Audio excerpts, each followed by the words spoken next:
আসসালামু আলাইকুম। আমাদের কাছে কাস্টমার ভাই একটা ভীষণের ইনফ্রারেড চুলা নিয়ে আসছে।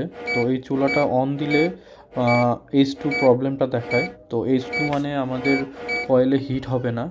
সো আজকে আমরা দেখব যে এই চুলাটা কিভাবে H2 প্রবলেমটা সলভ করা যায়।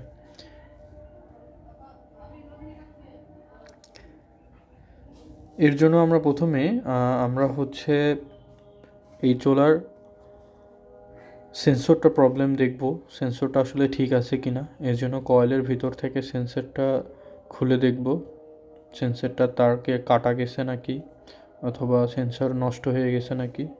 তো আমরা একটা নতুন সেন্সর লাগিয়ে দেখতেছি, ওই সেন্সরটা মনে হচ্ছে যে প্রবলেম। তো নতুন নতুন সেন্সর দিয়ে আমরা একটু পাওয়ার দিয়ে দেখব যে কী অবস্থা।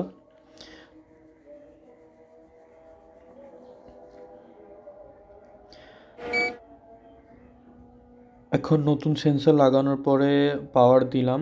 তো এখন দেখা যাচ্ছে চুলাটায় হিট নিতেছে।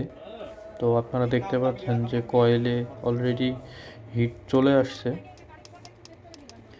কিন্তু ওনাদের প্লাস বা এই যে আপ আপ ডাউন করে যে বাটনগুলো, সেই বাটনগুলো নষ্ট। সেই বাটনগুলো আমরা পরে সেট করব। এখন আমরা কয়েলের মধ্যে আমাদের নতুন সেন্সরটা লাগিয়ে দিব। এই সেন্সরটা যদি নষ্ট হয়ে যায় তাহলে আইজিবিটি ড্রেনে কোনো ভোল্টেজ যাবে না, যার ফলে আমাদের চুলা হিট হবে না। তো সেন্সরটা খুব ইম্পর্ট্যান্ট এই ইনফ্রারেড চুলার ক্ষেত্রে। তো আমরা একটা নতুন সেন্সর লাগাই দিলাম এখানে। এখন দেখব যে আবার চুলাটা অন হয় কি না, আসলে কয়েলে হিট হয় কি না।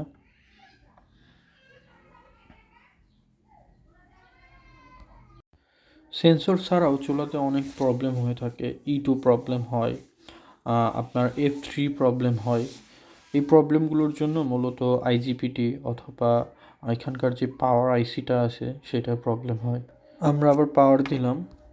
এখন পাওয়ার দেওয়ার পরে দেখতেছি আবারও H2 প্রবলেমটা থেকেই গেছে। তাহলে এখন আমরা একটু দেখব যে সার্কিটে সেন্সরের লাইনে কোনো প্রবলেম আছে নাকি, বা সেন্সরের যে সোল্ডারিং থাকে সেটা খুলে গেছে নাকি। তো এই সার্কিটটাই আসলে সেন্সরের খুলে গেছে। তো ওনার আগের যেই পুরনো যেই সেন্সরটা আছে সেই সেন্সরটাও ভালো আছে। তো আমরা ওনাকে নতুন সেন্সর দিয়েই ঠিক করে দিব, এবং ওনার যে সেন্সরের যে পিনগুলো আছে সেখানে একটু নতুন করে সোল্ডারিং করে দিব।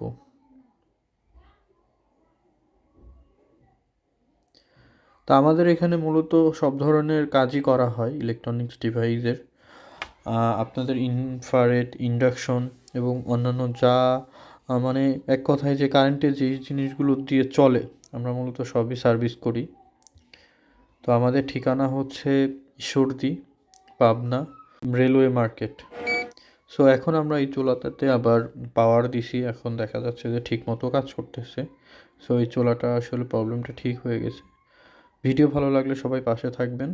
সালামু আলাইকুম।